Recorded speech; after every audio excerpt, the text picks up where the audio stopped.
How do everyone, and welcome back to Royville in 4Color. My name is Stefan, and I have a little bit of an add-on to my last video. I mentioned that there were some books that I was not going to be reviewing. However, I had them in my polls for that week, and I'm going to look at them for you now. They are from a new publisher called Ghost Machine. And they are, I guess, the brainchild, or Ghost Machine is a brainchild with a few other creatives of most notably Jeff Johns.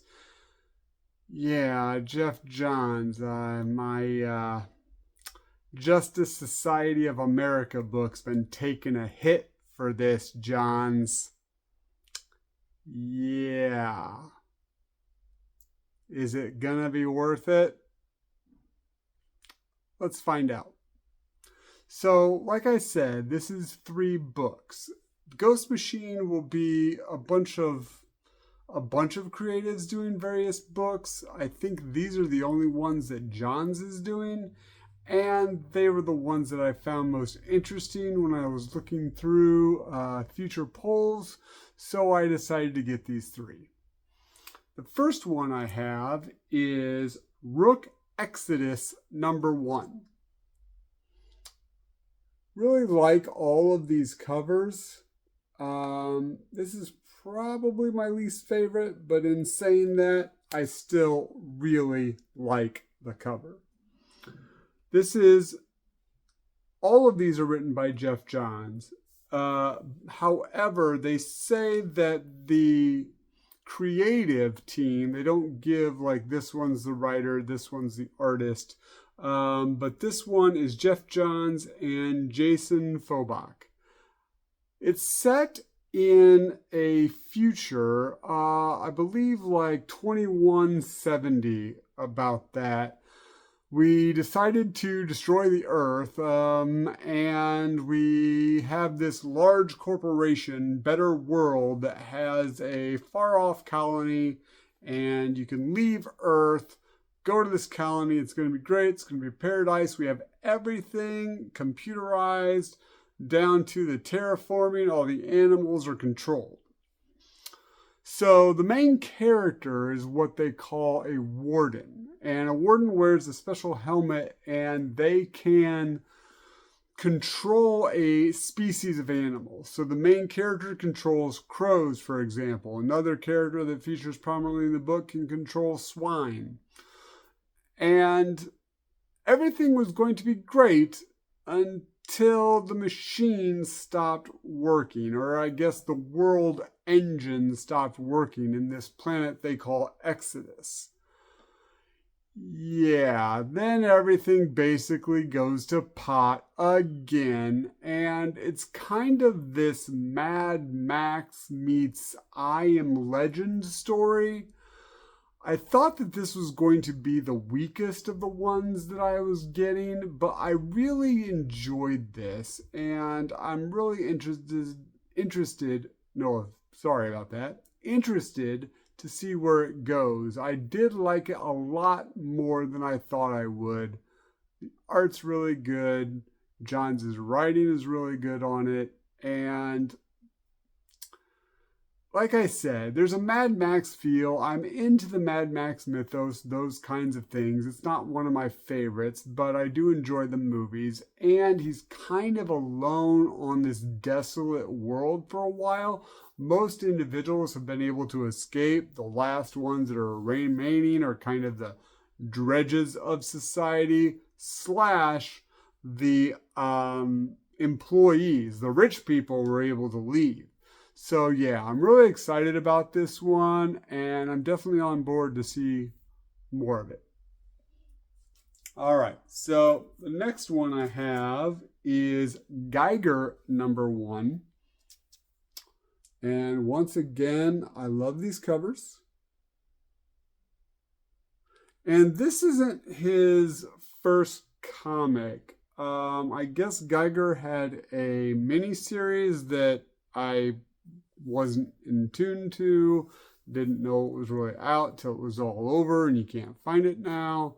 I know there's a trade coming out, might try to pick that up. But this is written, and creative team is Jeff Johns and Gary Frank. Now, this one is a little interesting. It's set about 25 years in the future, and there is a war called the Forgotten War. Nuclear bombs were used. Nobody knows who started. Nobody knows who used the bombs, which is really weird to me. But yeah, so there was a nuclear war, and it follows the Tarek Geiger, who is a lone man. Yeah, a lone man on a crusade to champion the weak, the helpless, against a world full of criminals who believe they're above the law. Dun, dun, dun, dun, dun, dun, dun, dun, dun, dun, dun. Dun, dun, dun, dun, dun, dun, dun, dun, dun. Yeah, it gave me a lot of Knight Rider vibes. I don't know, maybe because he's in the desert and he's a lone man fighting against some ruffians. Kind of reminds me of the start of the theme of the Knight Rider, where Kit, the car, if you don't know, Knight Rider, old 80s TV show, is like coming at you from the desert. And yeah, anyway, so this character had cancer. He was trying to figure out how he could heal himself by doing all these various things. It doesn't really go into explaining exactly what. Well, while this war happened, his family died, and he gained these powers. And now he's basically a lone hero traveling the wasteland, and he meets this quixotic, like Don Quixote style man who wants to be good now. He was kind of a mean cuss and wants to be good now, and he wants Geiger to show him the way, but he also knows a man that has Geiger's powers that might have been healed, and he doesn't have the powers anymore, and Geiger wants to follow in that guy's footsteps, so he kind of teams up with this person to track this guy down to hopefully heal him of this condition. I don't know, it doesn't really say in this book if the condition is killing him or not, but he seems to go into it. He's not like this all the time. He seems to kind of go in and out of it when he wants to. Probably the coolest thing in the book is he has a dog with two heads, and that was pretty cool. Like a wolf dog, I guess. Not sure if it's a Malamute or if it's actually a wolf. However, I did like this one. I didn't like it as much as I thought I would. So kind of the reverse of Rook Exodus. However, I did enjoy it, and I want to see where it goes. I thought the art was really, really good. The first fight scene was kind of basically this group of ruffians is attacking this small town that doesn't really have any resources left. They go up to Geiger, and then the page turns. It says Geiger really big, and the fight's over. The next page is they've all been defeated. Thankfully, you get a fight later in the book, or else I would have been really annoyed. That being said, Geiger is his name. The townsfolk called him the Glowing Man, and they've heard rumors of the Glowing Man. So yeah, so we'll see where this goes. I am excited to continue this. There is something about this one says the unnamed, and I think it's kind of a shared world. All of these books might be. I know the next one is.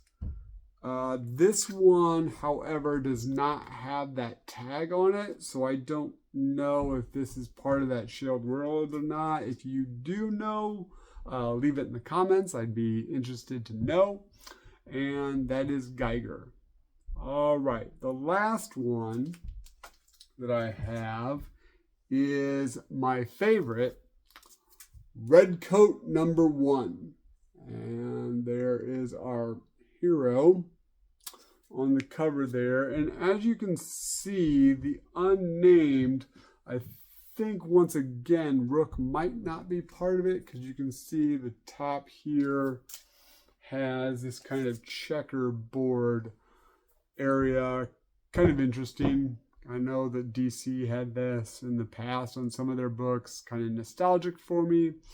But anyway, this is, like I said, by far the favorite of the three. This is, the creative team is Jeff Johns and Brian Hitch. And okay, the premise of this, I'm just going to tell you here, okay? So this guy, Simon Pure, is a redcoat. He's kind of a little like this guy. A little bit of Constantine in the mix. He's kind of a wisecracker, kind of a ne'er-do-well. Puts his foot in his mouth a little bit. Well, during the American Revolution, he gets involved and then decides that he's going to desert. So he's on the run from not only the Americans, but the British. And then he happens upon a Freemason, I believe, ritual of power. American Revolution and sorcery. Yes, please. So anyway, by hook or crook, something happens. He becomes immortal. And we pick up about 100 years later where he's trying to basically run from a bunch of people that want to kill him. And they do. But he's immortal, so he comes back. And then we end the book with a young Albert Einstein trying to persuade Simon Pure to help him in some mystical adventure. Yes, please. This is great. It has some history in it. It has wizards and sorcery and this redcoat that's kind of a butthead every once in a while. I would say something else, but I want to try to make this still a little family show. So yeah, this is a great book. I highly recommend it. Of the three, it is by far my favorite. And that was Ghost Machine. Those were the 3 books that I got that I didn't do in my previous video. Have you read any of these? Are you excited about the Ghost Machine? Are you upset that it's taking Jeff Johns away from your much beloved Justice Society of America book? I mean, is there anybody else that's upset about that? Or is it just maybe this guy? Maybe? Yeah. But anyway, so that is the Ghost Machine, and I'm really looking forward to all 3 issues as they come out. All three books, their next issues as they come out. Definitely going to be on board for Redcoat. It was definitely my favorite of the bunch. Geiger, not so much, but I am enjoying it. And Rook was kind of a surprise for me that I liked it as much as I did. So with that being said, sorry I was a little rambly at the end. Just remember what your mom always said. If you gotta be a dick, be a Grayson. Thanks for watching this one, everybody.